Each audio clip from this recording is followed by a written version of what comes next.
Assalamualaikum warahmatullahi wabarakatuh. Selamat sore pemirsa TVRI dimanapun Anda berada. Senang sekali saya Muhammad Farisi menemani Anda sore ini dalam acara Dialog Ruang Publik dengan tema memaknai Idul Adha 1445 Hijriah. Tentunya kami juga mengucapkan kepada seluruh masyarakat selamat merayakan Hari Raya Idul Adha bersama keluarga. Nah, hari ini saya sudah bersama dua narasumber yang hadir di studio TVRI. Saya perkenalkan yang pertama ada Bapak Dr. Andes Haji Tamar Tarewe. Beliau adalah tokoh agama di Provinsi Jambi. Assalamualaikum. Waalaikumsalam, Dek Farizi. Terima kasih sudah hadir. Tadi sholat Idnya di Sholat Id tadi di halaman kantor Bupati Batanghari. Wah, ini sekaligus isi ceramah ini sama imam nampaknya. Iya, khatib dan imam. Khatib dan imam. Iya. Kalau di masjid atau di kampung sendiri apa ini ya? Di kampung sendiri tadi ya tentu orang lain pula. Kemudian habis Idul Adha langsung penyembelian kurban masyarakat. Di mana? Jemaah di Perumnas Aurduri, Masjid Al-Amin. Wah, ada berapa hewan kurban kalau di lingkungan Ustadz nih? Nyawanya 9 tadi ada perisi. 9. 6 sapi. 6 sapi. 3 kambing. Ya. Alhamdulillah. Agak menurun dari yang kemarin. Tahun kemarin itu sampai 8 sapinya. Ya. Oke, baik. Ya. Kemudian narasumber yang kedua ada Dr. Hajah Wirda MKes, beliau tokoh perempuan di Provinsi Jambi. Assalamualaikum. Waalaikumsalam warahmatullahi wabarakatuh. Terima kasih juga sudah hadir. Tadi sholat Idnya di mana, Bu? Saya sholat Id di Masjid Kemas Abdul Somad. Ada masjid keluarga di Lorong Putri Ayu. Waduh. Ya. Kemudian kalau di lingkungan Bu keluarga. Wirda berapa pemotongan hewan Pemotongan kurban tadi ada 6 sapi. 6 sapi. Terus 6 juga kambing. Lumayan, Alhamdulillah. Meningkat dari tahun yang lalu. Baik, tentunya masyarakat juga hari ini banyak yang melaksanakan sholat Idul Adha dan tentunya juga banyak yang sibuk semuanya untuk melaksanakan pemotongan hewan kurban di lingkungan masing-masing dan membagikan kepada yang membutuhkan. Baik, saya ke Ustadz Tamar Tarewe. Ustadz, Idul Adha ini kan setiap tahun ya, Ustadz, ya. Artinya ini suatu ibadah rutin, khususnya terhadap haji yang sedang dilaksanakan di Mekah. Dan banyak orang Indonesia, bahkan kalau di seluruh dunia ada jutaan orang yang melaksanakan ibadah haji. Nah, sebelum membahas maknanya, kita bicara tentang hajinya dulu, Ustaz. Apa sebenarnya makna haji ini? Apakah memang secara physically kemudian memang harus hadir ke sana melakukan semua rukun-rukun hajinya? Tapi ada juga yang orang tidak perlu berhaji, cukup puasa atau bahkan ada yang sholat apa gitu ya, setelah sholat maghrib atau apa, atau ada sholat-sholat sunnah gitu yang pahalanya juga sama dengan haji. Nah, gimana sebenarnya ini, Ustaz? Gimana? Jadi haji itu, Dek Farisi, adalah merupakan rukun Islam yang kelima. Ya. Tentu hukumnya adalah wajib setiap individu Muslim. Ya. Tapi wajib di sini adalah wajib bersyarat, terpenuhi syaratnya. Sebagaimana firman Allah dalam surah Ali Imran, walillahi 'alan nas hijjul baiti man istata'a ilaihi sabila. Sesungguhnya Allah telah mewajibkan atas manusia haji ke Baitullah. Jadi haji itu menurut Al-Quran adalah ke Baitullah. Baitullah itu adalah Mekah Al-Mukarramah, yang ada bangunan Ka'bah di sana yang merupakan arah kiblat umat Islam sedunia ini. Ke situ wajibnya. Jadi kalau ada orang haji kata tapi bukan ke Mekah, maaf, bertentangan dengan Al-Quran. Al-Quran ini adalah mutlak kebenarannya, tak bisa dibantah oleh siapapun. Bagi siapa wajib haji itu? Itu manis tato'a ilaihi sabila. Bagi orang yang istita'ah. Nah, jadi wajib di sini adalah wajib bersyarat. Terpenuhi syaratnya baru dia menjadi wajib. Yaitu istita'ah. Istita'ah ini ada dua, Farisi, yang tak bisa dipisahkan. Harus terpenuhi kedua-duanya. Pertama, istita'ah atau mampu fisik. Sesuai dengan Farisi katakan tadi, ibadah fisik. Haji itu ibadah fisik. 75% adalah merupakan ibadah fisik. Perlu fisik yang kuat. Tawafnya, sa'inya, melontarnya, perlu fisik. Nah, itu saja tidak cukup. Istita'ah fisik, harus istita'ah finansial. Ada duitnya. Fisik kuat, duit tak ada, gugur kewajiban karena tidak memenuhi persyaratannya. Atau sebaliknya, duit banyak tapi fisik tak kuat, terbaring aja di tempat tidur juga tak bisa melakukan haji. Jadi kedua-duanya terpenuhi, istita'ah fisik, istita'ah finansial. Kenapa harus istita'ah finansial? Karena haji itu tentu membutuhkan biaya, sewa pesawat kita ke sana, hotel kita selama di sana. Kalau haji reguler itu lebih kurang 40 hari, biaya hidup kita selama 40 hari tadi. Jadi perlu finansial yang cukup. Nah, kalau kedua-dua atau salah satu dari itu tidak menjadi wajiblah haji tadi, gugur kewajibannya. Tetapi yang amat celaka Farisi, kedua-duanya dia mampu, fisiknya kuat, duitnya banyak, depositonya mungkin tidak terhitung oleh kita, rumah sewaan ada, toko banyak, kebun luas. Nah, tapi kadang-kadang ada juga di tengah masyarakat yang dicari-cari alasan. Tidak pergi naik bapak, ibu, apa katanya alasan yang klasik? Belum ada panggilan. Padahal Al-Quran 14 abad yang lalu sudah memanggil. Dia bilang tak ada panggilan. Nah, entah siapa pula yang memanggilnya. Maka oleh Rasulullah sangat diancam itu.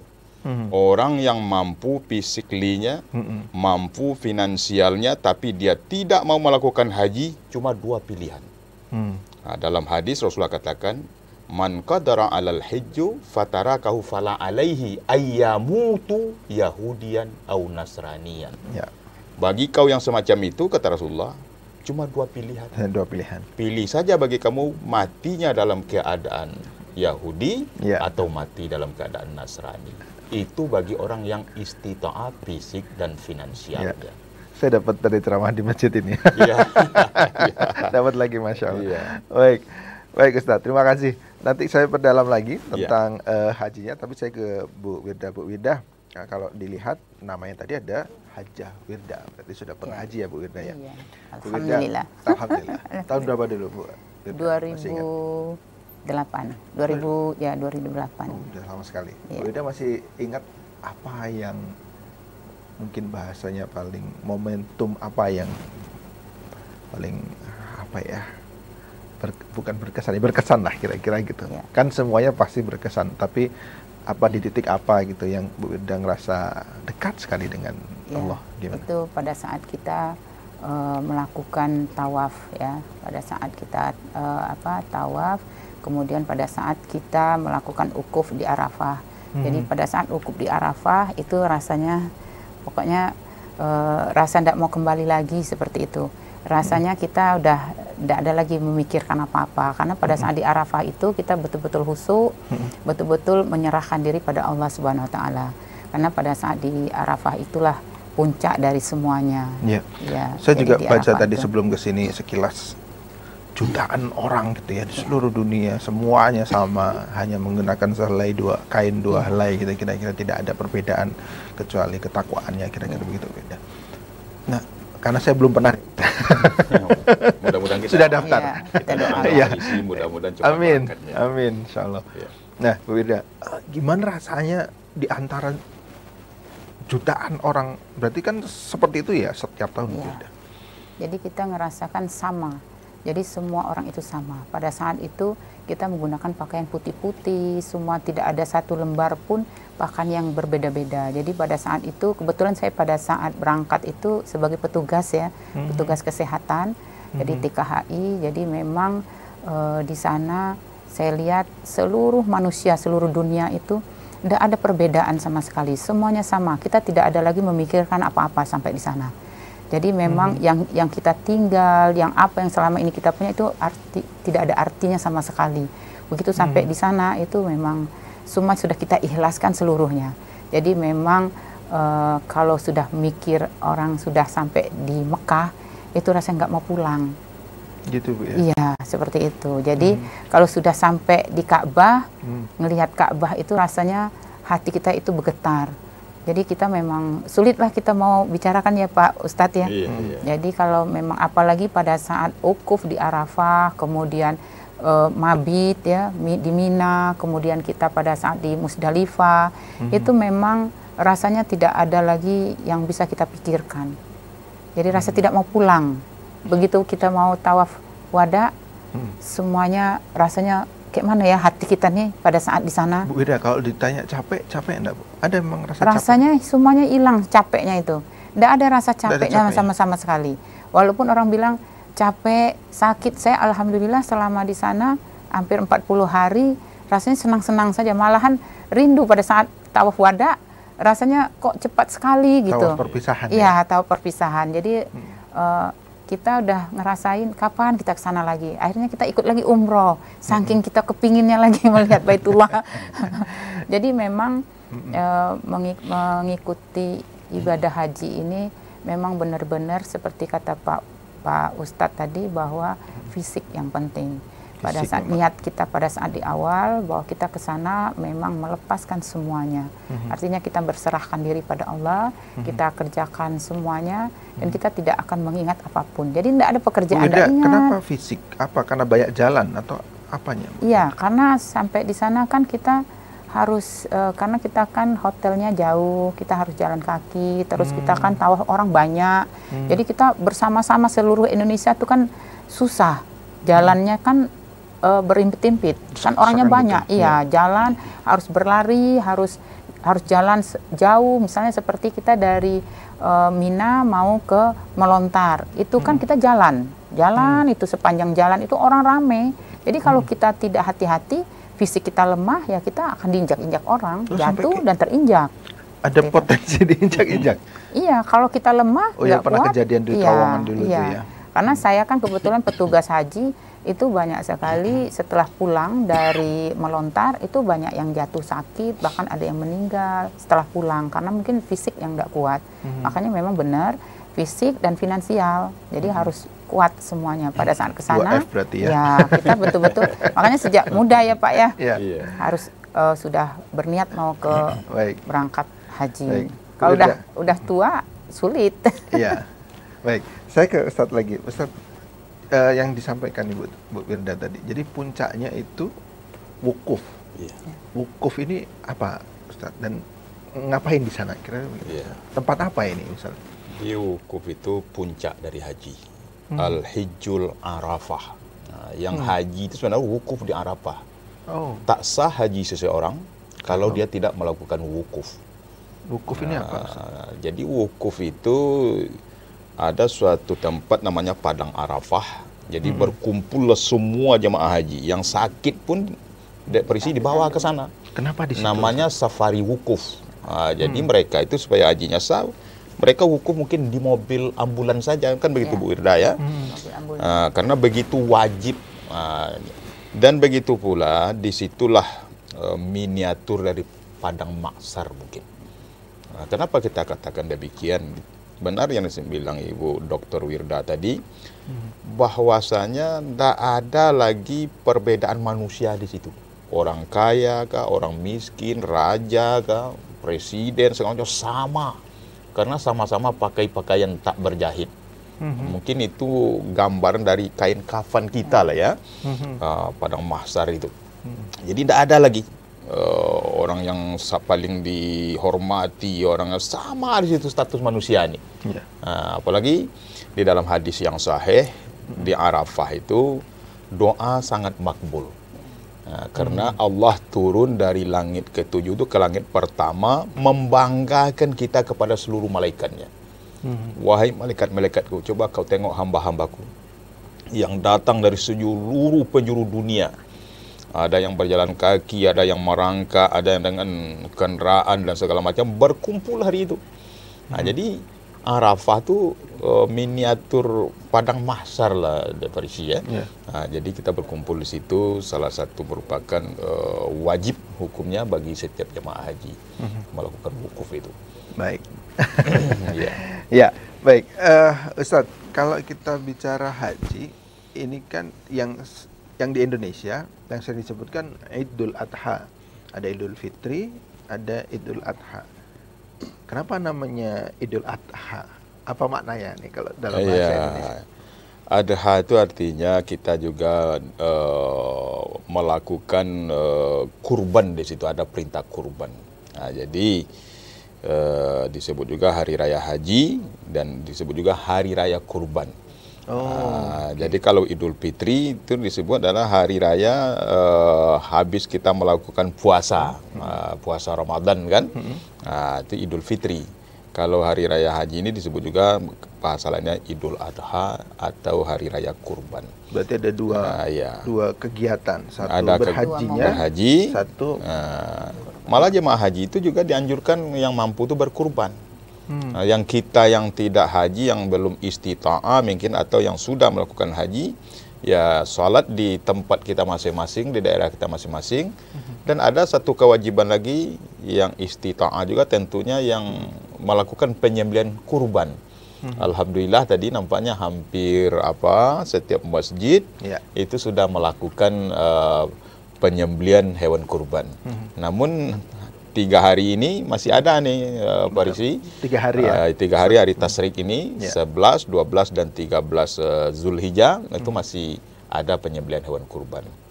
Kayak besok ini ada beberapa ormas, misalnya di organisasi partai politik, ada juga besok nih penyembelihan hewan kurban mereka. Nah, supaya jangan bertumbuhan dengan tempat masing-masing kan. Baik. Saya ke Bu Wirda lagi, Bu Wirda. Umumnya orang kan setelah haji ada, ini kebiasaan Indonesia saja mungkin ya, ada dikasih gelar haji siapa atau hajah siapa. Tapi kalau Bu Wirda sendiri, apa sebenarnya setelah berhaji itu harus bagaimana atau ada perubahan apa? Kan bukan gelarnya ya Bu ya, tapi mungkin ada makna dari setelah kegiatan itu, mungkin harus benar-benar ada perubahan. Kalau tidak ada mungkin tidak mabrur mungkin bahasanya. Kalau menurut Bu Wirda, setelah nanti orang semua pulang haji, lantas harus bagaimana? Tapi nanti menjawabnya kita harus jeda dulu. Pemirsa jangan kemana-mana, tetap di Dialog Ruang Publik.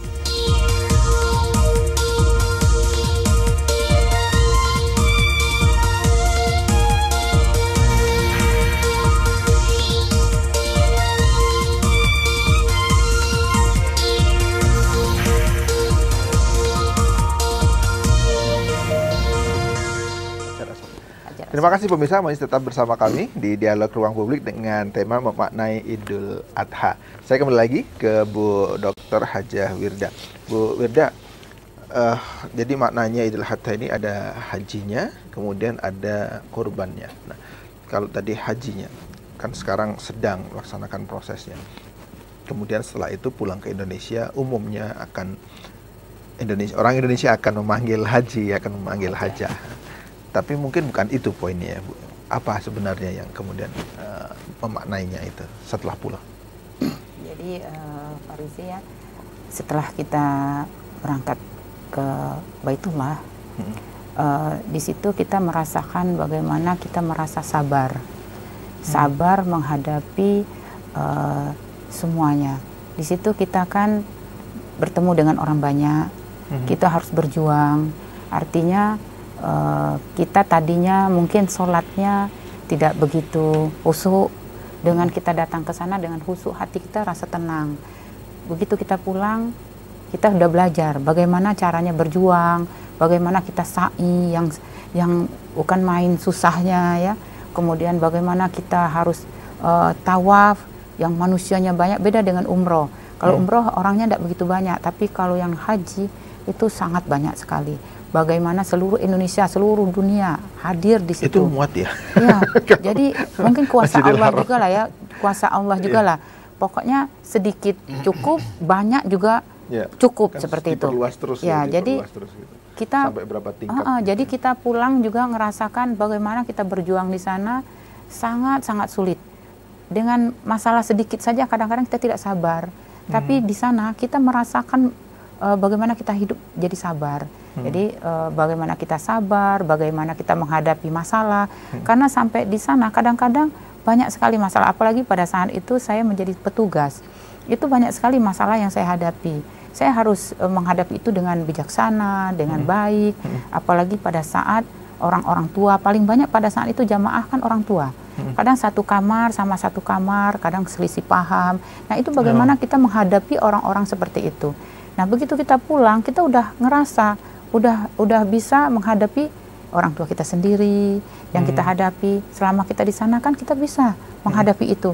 Nah sampai di sini kita udah ngerasain bagaimana kita di sana gitu ya. Bagaimana kita sabar kita di sana dengan anak-anak, dengan keluarga, dengan orang tua. Nah, seperti apa yang kita lakukan di sana. Kemudian kita juga ngerasain bagaimana di sana kan pada saat kami di sana kan musim panas. Panas yang banyak orang yang sakit. Sampai di sana kita alhamdulillah sehat. Artinya kita merasa bahwa sampai di sana kita Allah itu membantu kita supaya kita juga bisa menolong orang lain. Jadi pada saat kita di Mekah, kita ngerasakan bahwa bagaimana sebelum kita berangkat, kan pada saat sebelum berangkat kan kita ini kan biasalah ya namanya manusia, kadang macam-macam. Kita kan pegawai nih, kerjanya ada bener ya. Kadang-kadang kan sampai di sana kita merasa bahwa apa yang selama ini kita lakukan itu ternyata tidak betul. Jadi begitu kita pulang, semua kita tidak mau lakukan lagi. Makanya saya hijrah. Tadinya saya kerjanya di pemerintahan, itu sekarang saya menjadi guru gitu ya. Rasanya kok enak gitu jadi guru dibandingkan saya dulu bekerja di tempat yang seperti itu gitu ya. Dulu kan apapun kita lakuin. Kalau sekarang saya tidak berani. Jadi setelah saya pulang dari sana, lebih saya, bertakwa ya, jadi Bu, ya. kita lebih takut, lebih ngerasakan bagaimana kita, apalagi pada saat ukuf ya, di situ, aduh, pokoknya rasanya kita menyerahkan diri, apa yang kita lakukan selama ini benar-benar sudah banyak betul salah, seperti itu. Mungkin itulah yang menyebabkan pulang dari sana, kita pas pulang ke sini lebih meningkat ketakwaannya. Ya, seperti itu. Begitu. Baik. Saya ke Ustadz lagi. Ustadz, banyak cerita kalau tadi orangnya mungkin tidak mampu secara finansial, tapi kalau memang Allah sudah memanggil, banyak cara dan tiba-tiba berangkat. Berarti kan sebenarnya finansial meski penting, tapi kalau belum dipanggil tadi tidak berangkat juga. Tapi dimampukan sama Allah, gimana caranya tiba-tiba ada yang membiayai atau bagaimana. Nah, bagi orang-orang yang ngerasa, aduh saya belum punya finansial yang cukup, tapi kan tidak harus berkecil hati karena Allah Maha Kaya.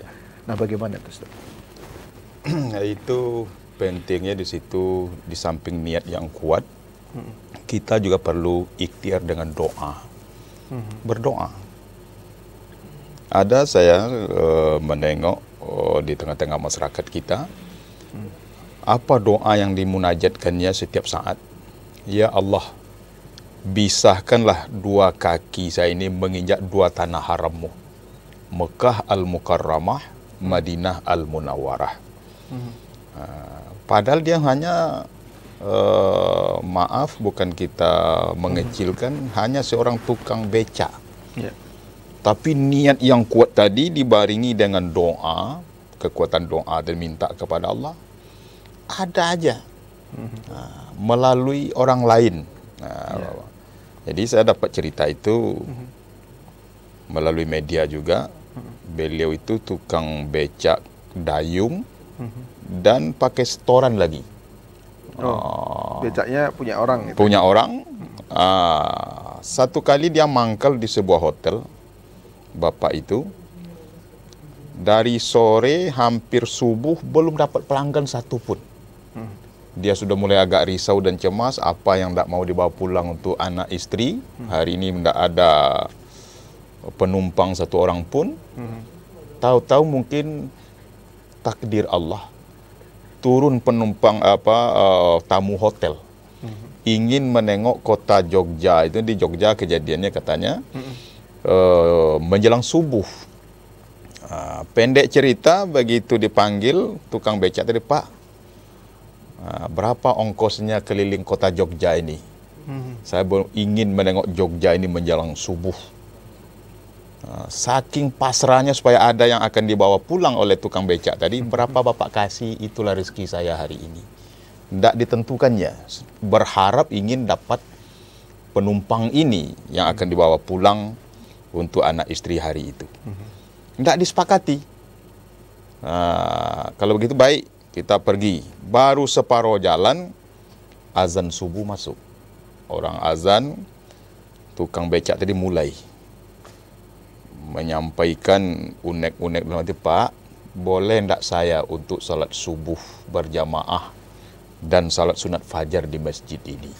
Itu ceritanya Farisi. Jadi kalau Bapak enggak mau, saya panggil teman saya untuk melanjutkan perjalanan. Tapi kalau Bapak mau mengizinkan, saya sholat dulu, sehabis sholat baru kita lanjutkan perjalanan.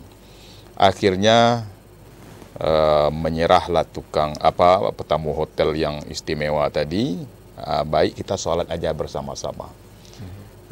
Setelah sholat baru ditanya, apa isinya? Maka Bapak nih hampir melepaskan rizki sudah di hadapan mata, ingin digantikan orang lain, kalau tidak dibayar pun tidak apa-apa.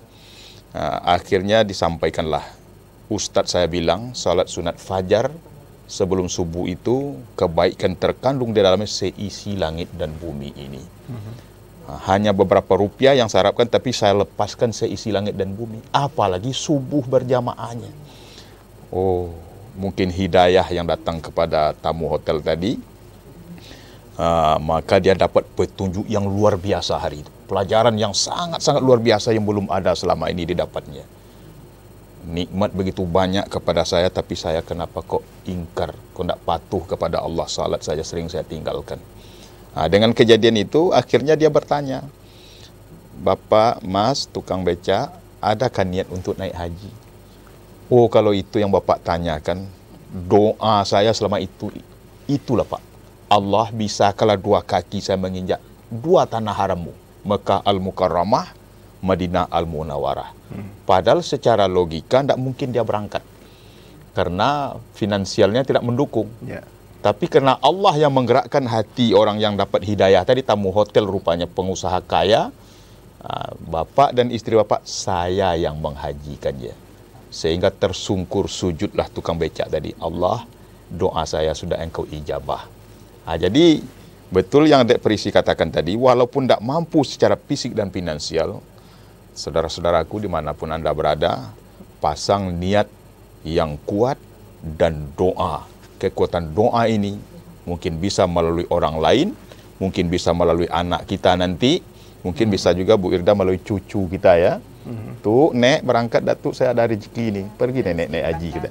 Itulah kekuatan doa tadi Farisi. Walaupun secara finansial tidak mampu dia ya, ada aja orang. Termasuk saya ini.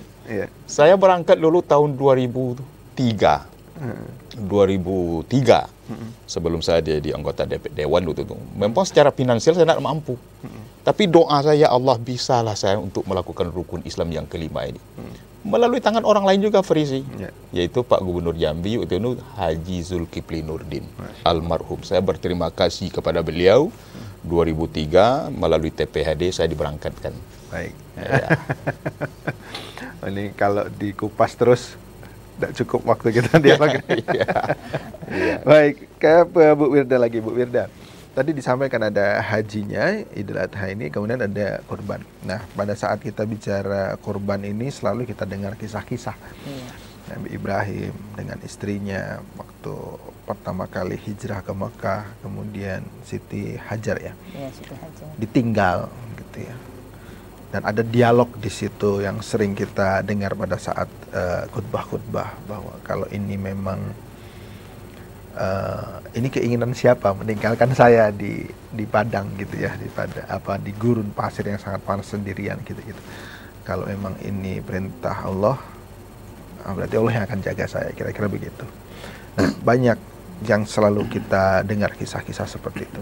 Kalau bisa kita petik hikmahnya, nilainya apa dari kisah-kisah itu yang mungkin Bu Wirda bisa teladani, bisa diterapkan sampai sekarang, Bu Wirda? Ya. Jadi dari kurban itu kita tahu ya, Nabi Ismail adalah bocah kecil yang dia diperintahkan orang tuanya untuk menjadi korban. Jadi Nabi Ismail itu kan menerima semua. Artinya apa? Artinya didikan daripada seorang ibu, Siti Hajar. Jadi Siti Hajar ini dia yang mendidik anaknya, membimbing anaknya untuk menjadi anak yang kuat, memiliki karakter. Artinya dia memiliki kesabaran, memiliki anak yang kecil, yang masih belia, yang memiliki kesabaran. Jadi dengan dia mengorbankan anaknya, barangkali Siti Hajar itu sangat sulit melepas anaknya.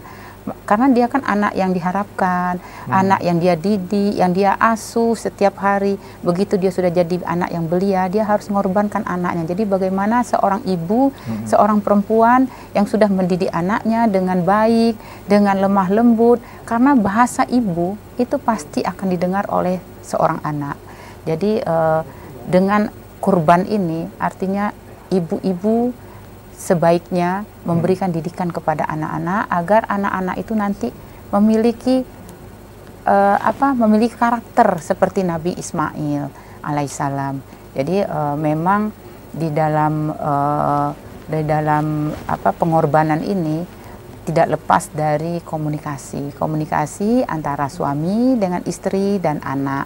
Artinya banyak hal yang sekarang, apalagi zaman sekarang nih Pak Farizi, banyak sekali anak-anak yang tidak mengikuti apa yang disampaikan orang tua. Karena apa? Karena orang tua juga tidak melihat apanya kepada anak-anaknya.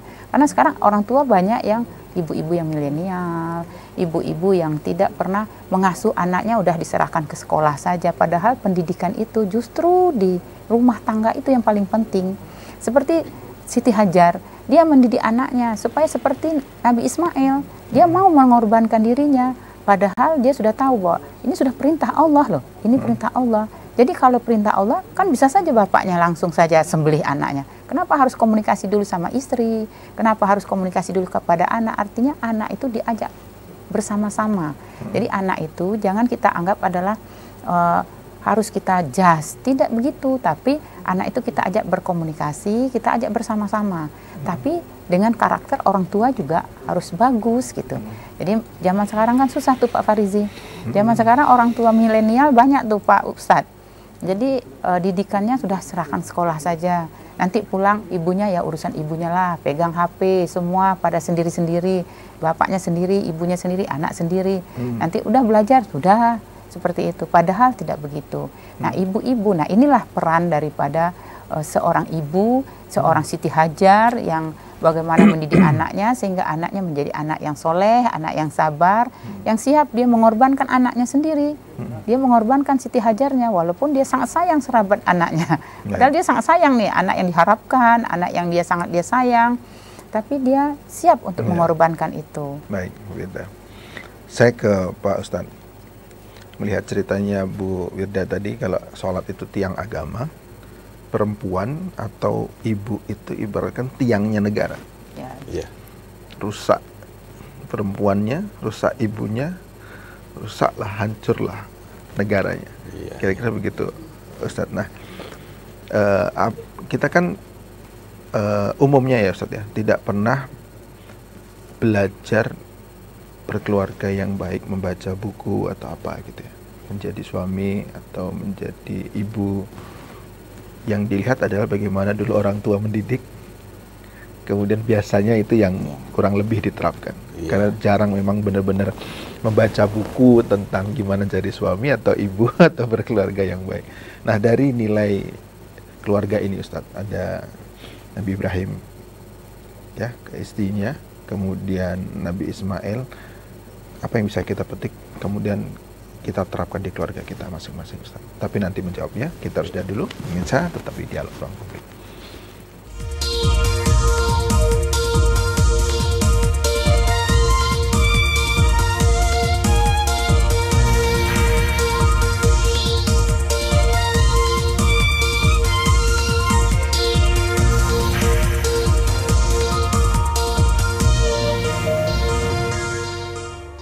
Kita masuk ke sesi yang ketiga, pemirsa, di Dialog Ruang Publik dengan tema mengenai Idul Adha bersama Bapak Dr. Andes Haji Tamar Tarawe dan Ibu Dr. Haja Wirda.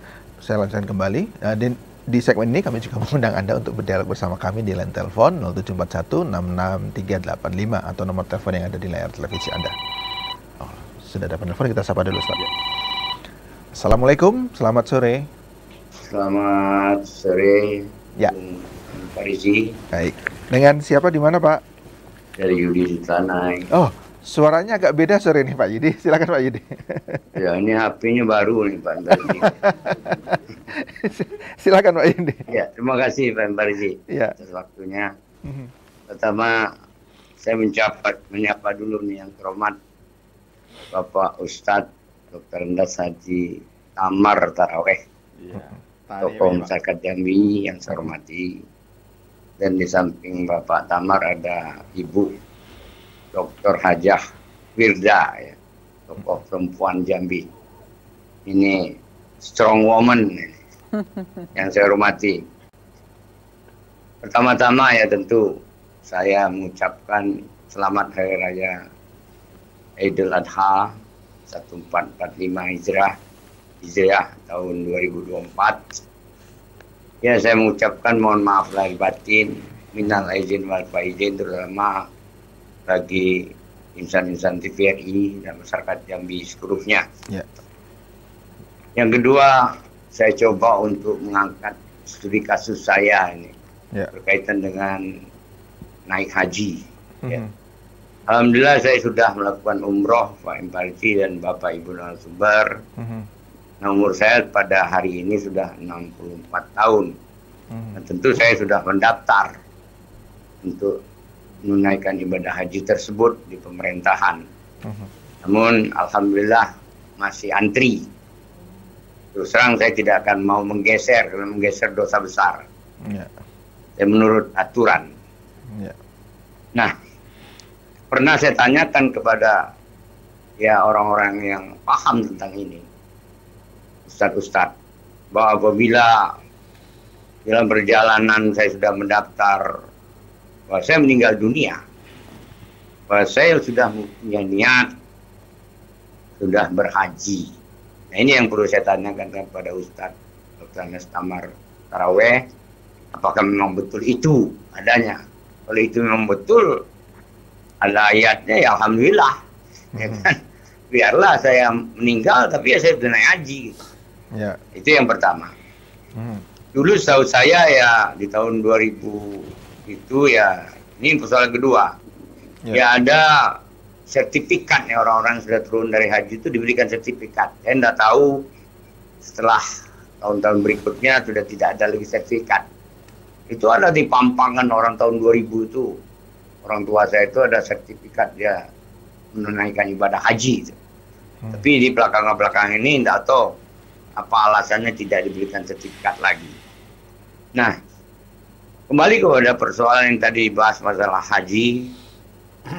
Tentu masalah haji ini terus teranglah menurut saya sudah banyak bahwa ini adalah terprogram, tidak ujuk-ujuk ya.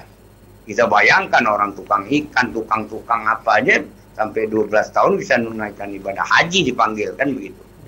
Nah, sampai 12 tahun dia menabung, coba bayangkan, artinya memang ada niat orang tersebut untuk menunaikan ibadah haji, bukan panggilan lagi, sudah ada niat dia, tinggal nunggu aja kan begitu. Nah, jadi artinya memang terprogram sekali orang, nggak ujuk-ujuk. Gitu. Yang ujuk-ujuk itu orang banyak duit kan, itu ada haji plus itu. Itu bisa saja di kapan saja. Nah, yang terakhir menurut saya ya judul kita ini memaknai Idul Adha 1445 Hijriah 2024 ini yang menurut saya secara umum saja bahwa dari tahun ke tahun hendaknya memang kita maknai harus menjadi manusia yang lebih baik dan lebih baik lagi. Itu saja menurut saya secara umum. Baik. Terima kasih. Mohon maaf, wabillahi taufik wa hidayah. Wassalamualaikum warahmatullahi taala. Waalaikumsalam warahmatullahi wabarakatuh. Terima kasih Pak Yudi di Telanai. Selamat merayakan Idul Adha bersama keluarga. Pak Ustadz, tadi ada beberapa pertanyaan. Poinnya tentang kalau sudah niat, sudah mendaftar, tapi dijemput Allah duluan. apakah karena tadi intinya haji kalau wukuf di Arafah, nah ini belum sampai ke sana nih, tapi niatnya sudah ada. Terkendala birokrasi lah kira-kira, administrasi kira-kira begitu. Gimana? Terima kasih Pak Yudi di Telanai Pura ya. Selamat memakai HP baru, gak bagus suara tadi ya Pak Yudi. Jadi betul apa yang disampaikan Pak Yudi tadi, memang daftar antrian itu semakin panjang. Tapi pemerintah kita nampaknya sudah ada kebijakan. Tadi Pak Yudi umurnya sudah 64 kata ya. Mendaftar, beliau sudah mendaftar 64. Memang kini di Jambi ini sekitar 30-40 tahun kalau sekarang kita mendaftar. 30 sampai 40 tahun ke datang baru bisa diberangkatkan kalau menurut apanya itu, menurut daftar antrian itu.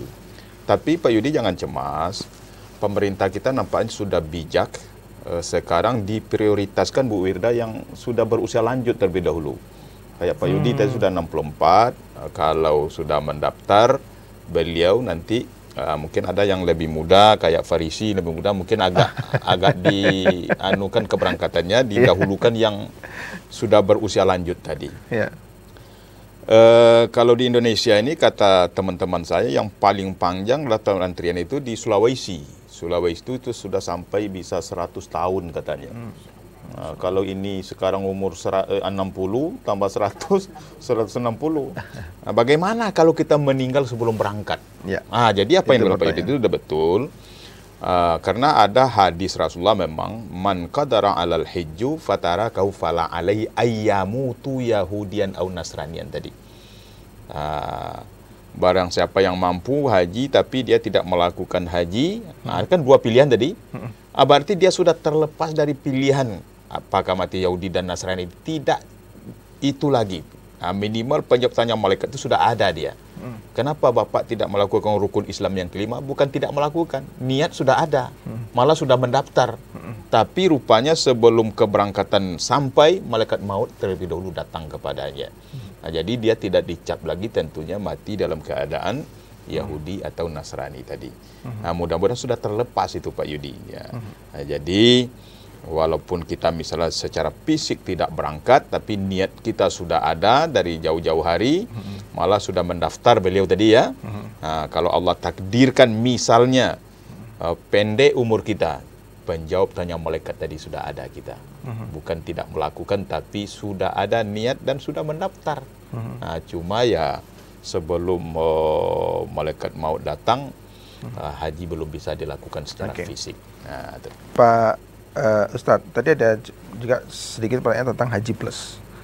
Haji Plus ini kan biayanya lebih mahal, tapi bisa cepat.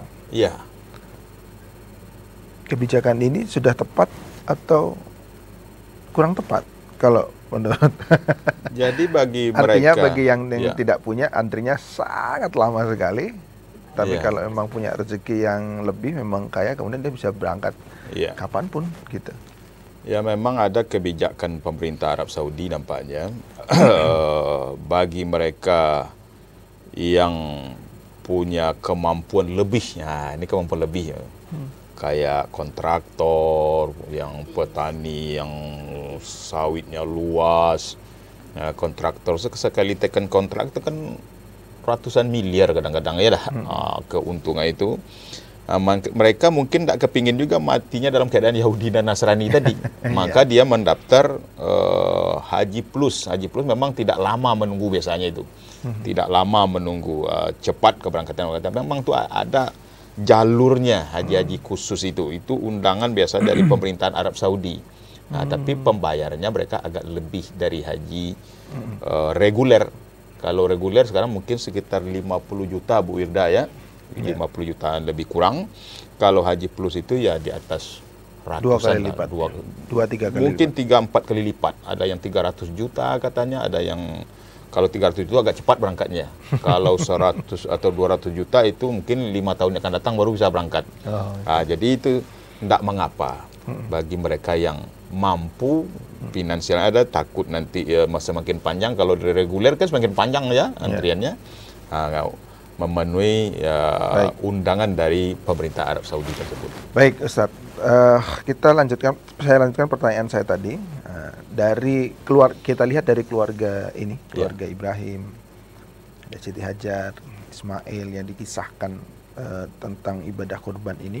Apa nilainya yang bisa kita petik, yang harus kita tanamkan, harus kita praktekkan di keluarga kita masing-masing? Iya. Jadi di situ pelajaran yang bisa kita petik, yang pertama, Ibrahim begitulah rasa kecintaannya kepada Allah, mau mengorbankan anaknya.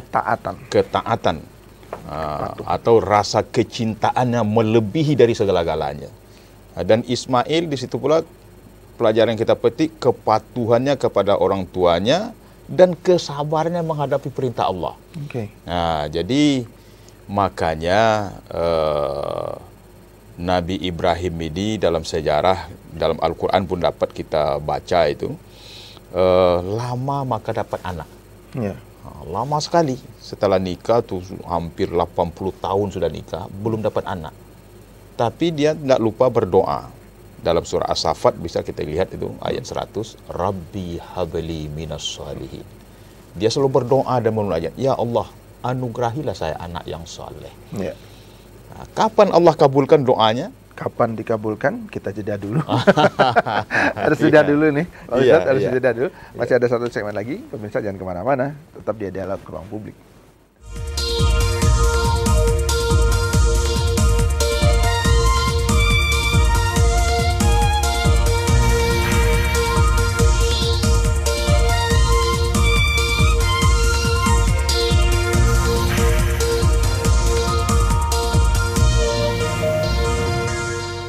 Terima kasih pemirsa, kita berada di penghujung Dialog Ruang Publik pada sore hari ini dengan tema memaknai Idul Adha. Pak Ustadz, tolong dijawab tadi dulu. Penasaran, nanti sekaligus pesan terakhir untuk masyarakat. Yaitu doa Ibrahim, karena sudah lama tak dapat anak, dia selalu berdoa, Rabbi habli minas salihin. Doa ini diijabah Allah setelah 80 tahun pernikahannya. Dapatlah anak yang namanya Ismail, seorang anak yang ganteng, gagah, mungkin kayak Pak Farisi inilah. Jadi setelah balik anak tadi, baru diuji Ibrahim di situ. Mana apakah rasa cintanya kepada Allah berkurang dengan setelah punya anak dibandingkan sebelum punya anak. Nah, saya buat 80 tahun dambaan. Setelah dapat anak disuruh sembelih oleh Ibrahim. Dalam Al-Quran surah As-Saffat ayat 102 bisa kita baca. Falamma balagha ma'ahu sa'ya qala ya bunayya inni ara fil manam anni azbahuka fanzur maza tara. Nah, itulah unsur musyawarah yang disampaikan Bu Wirda tadi. Dimusyawarahkan dengan anak. Nah, ayah ini berulang-ulang mimpi disuruh menyembelih kamu. Kira-kira bagaimana pendapatmu, Nak? Jadi dimusyawarahkan, ada unsur musyawarah dalam keluarga. Ada tanya jawab. Ada diskusi. Ismail menjawab dengan spontanitas tanpa ragu. Qala ya abaftif'al matu'mar satajiduni insyaallah minas sabirin. Ya, kalau itu perintah Allah, ayah jangan ragu. Ayah jangan bimbang. Lakukan ayah, insyaallah ayah akan mendapatkanku penuh dengan kesabaran. Nah, ketaatan dan kesabaran. Baik, saya langsung terakhir Bu Wirda, pesan untuk masyarakat terkait dengan tema kita. Baik Pak Farizi, bahwa di dalam kehidupan itu peran perempuan dan keluarga itu sangat penting. Dan dari dua momen kejadian kita yang tadi, itu haji dan kurban, itu artinya bahwa semua adalah peran perempuan, jangan dilupakan. Karena perempuan jangan hanya sebagai pelengkap saja, tetapi perempuan juga sebagai subjek dan perilaku daripada semua dari dua kasus yang kita lakukan tadi. Baik, terima kasih. Momen-momen yang kita lakukan tadi. Karena perempuan yang cerdas, perempuan yang bertakwa, tiangnya negara. Baik, tiangnya negara. Terima kasih Bu Wirda, terima kasih Ustadz sudah hadir di studio TVRI pada sore hari ini. Terima kasih pemirsa atas perhatian Anda. Saya Muhammad Farisi, terima kasih dan sampai jumpa. Assalamualaikum warahmatullahi wabarakatuh.